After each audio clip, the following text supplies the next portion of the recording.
करोड़ों लोग लॉकडाउन में हैं। दबाव सिर्फ लोगों पर नहीं बढ़ रहा है, लेकिन चीन की पूरी अर्थव्यवस्था पर।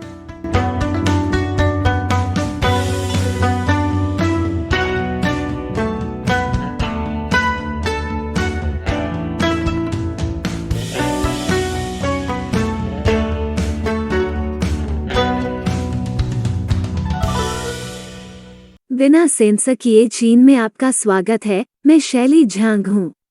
क्रिस चैपल चीन के वास्तविक सकल घरेलू उत्पाद की गणना में व्यस्त हैं। चीन की अर्थव्यवस्था गंभीर संकट में है। चीनी सरकार ने अभी पहली तिमाही के लिए आर्थिक आंकड़े जारी किए हैं और ये अच्छा नहीं लग रहा है। चीन की अर्थव्यवस्था मचल रही है। अब ध्यान रखें, चीनी कम्युनिस्ट पार्टी अपनी अर्थव्यवस्था के बारे में जो कहती है उस पर आप भरोसा नहीं कर सकते हैं, और वो शीर्ष कम्युनिस्ट अधिकारियों के अनुसार है। हाँ, जब वे कहते हैं कि आप उनकी किसी बात पर भरोसा नहीं कर सकते, तभी आप उनकी किसी बात पर भरोसा कर सकते हैं। एक लीक अमेरिकी दूतावास केबल ने अब चीनी प्रीमियर ली केकियांग के हवाले से कहा, चीन की जीडीपी विश्वसनीय नहीं है क्योंकि यह मानव निर्मित है। ली केकियांग कभी भी इतने नीचे नहीं रहने वाले हैं। अब मैं यह नहीं कह रहा हूँ कि चीन की जीडीपी पूरी तरह से बनी है, लेकिन वे जीडीपी परिणाम प्राप्त करने के लिए आंकड़ों को हंसाएंगे जिसकी उन्हें आवश्यकता है। उदाहरण के लिए, इस वर्ष की पहली तिमाही के लिए चीन की रिपोर्ट की गई जीडीपी ने वास्तव में उम्मीदों को मात दी। कल्पना करो कि तो यहाँ चाल कम उम्मीदें स्थापित कर रही है, और फिर जब आप उन्हें हराते हैं तो प्रशंसा का एक गुच्छा प्राप्त करते हैं। अगर केवल यही मेरे माता पिता पर काम करता है। पहली तिमाही के सकल घरेलू उत्पाद में 4.8% की वृद्धि हुई, जो एक साल पहले की तुलना में 4.4% की वृद्धि की उम्मीदों में सबसे ऊपर है। अब यह अच्छा लगता है, लेकिन अगर आप करीब से देखें तो चीजें लगभग उतनी गुलाबी नहीं दिख रही हैं।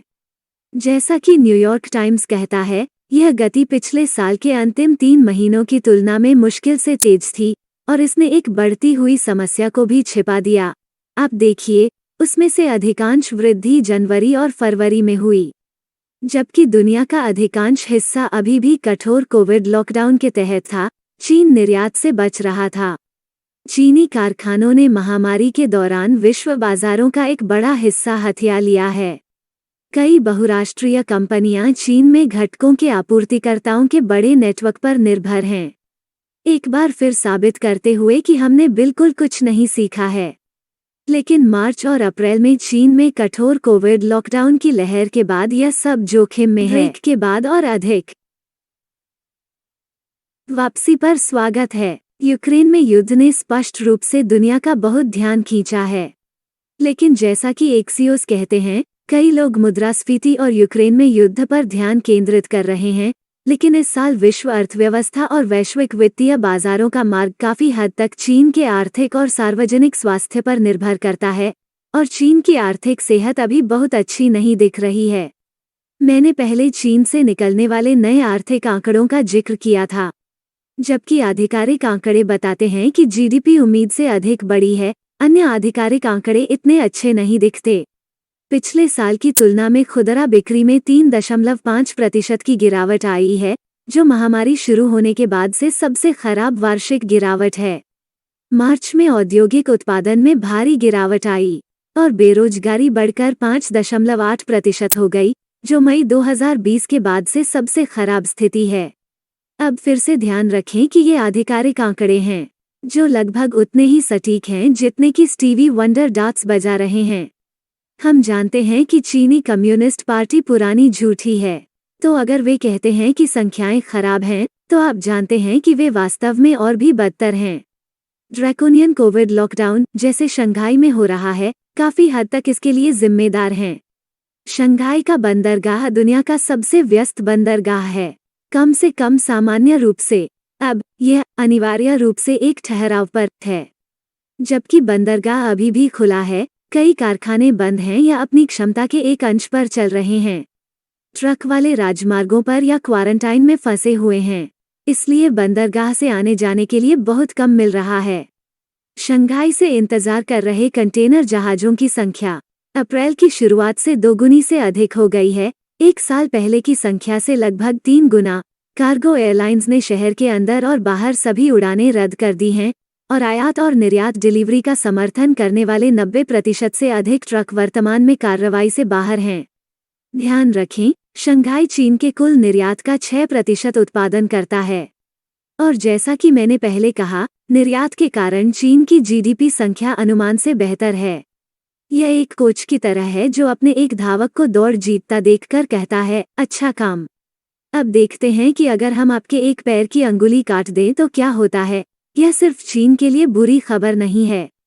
विश्व स्तर पर इसके प्रमुख व्यापार प्रभाव होंगे। अमेरिका का 15% से अधिक आयात चीन से होता है। अमेरिका में हालात पहले से ही काफी खराब दिख रहे हैं। महंगाई 40 साल के उच्चतम स्तर पर है। यूक्रेन पर रूस के आक्रमण की दोहरी मार से पहले भी ऐसा ही था, और शंघाई लॉकडाउन। खैर, कम से कम यह और खराब नहीं हो सकता। वो क्या है? ओह, यह खराब हो गया। अब अंतर्राष्ट्रीय मुद्रा कोष ने महामारी के शुरुआती दिनों के बाद से अपने विश्व विकास पूर्वानुमान को सबसे अधिक घटा दिया है। और क्या, यह और भी अधिक मुद्रास्फीति की भविष्यवाणी करता है।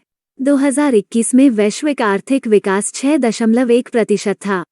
आईएमएफ का अनुमान है कि 2022 4.4% होगा और 2023 3.8% होगा। लेकिन यूक्रेन में युद्ध और चीन में नए सिरे से लॉकडाउन के बाद इस वर्ष और अगले वर्ष के लिए इसे घटाकर 3.6% कर दिया गया था।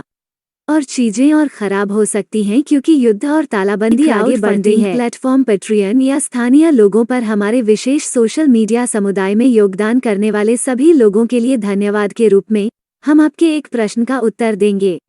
आज का सवाल पेट्रियन पर एसआर हेडन से आता है। हे क्रिस, साथी एनवायू के पूर्व छात्र यहाँ। कोरिया को चीन से बचाने के लिए अमेरिका ने हस्तक्षेप क्यों किया लेकिन तिब्बत से नहीं? ऐसा लगता है कि पश्चिमी हित डोमिनोज थ्योरी के बारे में अधिक चिंतित होंगे, जिसमें आक्रामक कम्युनिस्ट चीन बैकवाटर प्रायद्वीप के बजाय अरबों की आबादी वाले भारत के दरवाजे पर होगा। यह एक बहुत ही दिलचस्प सवाल है, एसआर हेडन। वैसे वायलेट्स जाओ, 1942 में जब एफडीआर अध्यक्ष था, तब अमेरिका ने तिब्बत के साथ अपना पहला राजनयिक संपर्क किया। और तब चीजें बहुत अलग थीं। चीन गणराज्य पर चीन का शासन था और द्वितीय विश्व युद्ध के जापानी आक्रमण से पीड़ित था।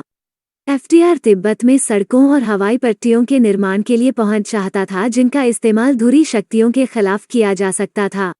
हालांकि उस समय तिब्बत एक स्वतंत्र देश होने के बावजूद अमेरिका ने तिब्बत के बारे में 1943 के एक नीति वक्तव्य में तिब्बत पर चीनी आधिपत्य को बहुत स्पष्ट रूप से स्वीकार किया था, एक तथ्य जो लासा सरकार को नहीं बताया गया था।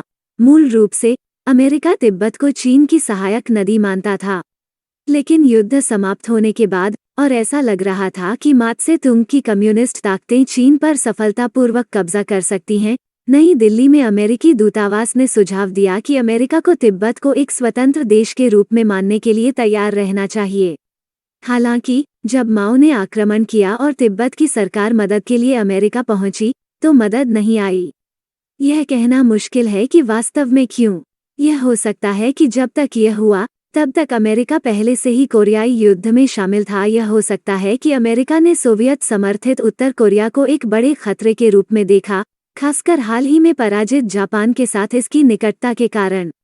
या ऐसा इसलिए हो सकता है क्योंकि अमेरिका को एक नया फोन मिला और उसने तिब्बत के नंबर को नहीं पहचाना। यह भी हो सकता है कि दक्षिण कोरिया में सैनिकों को लाना आसान हो।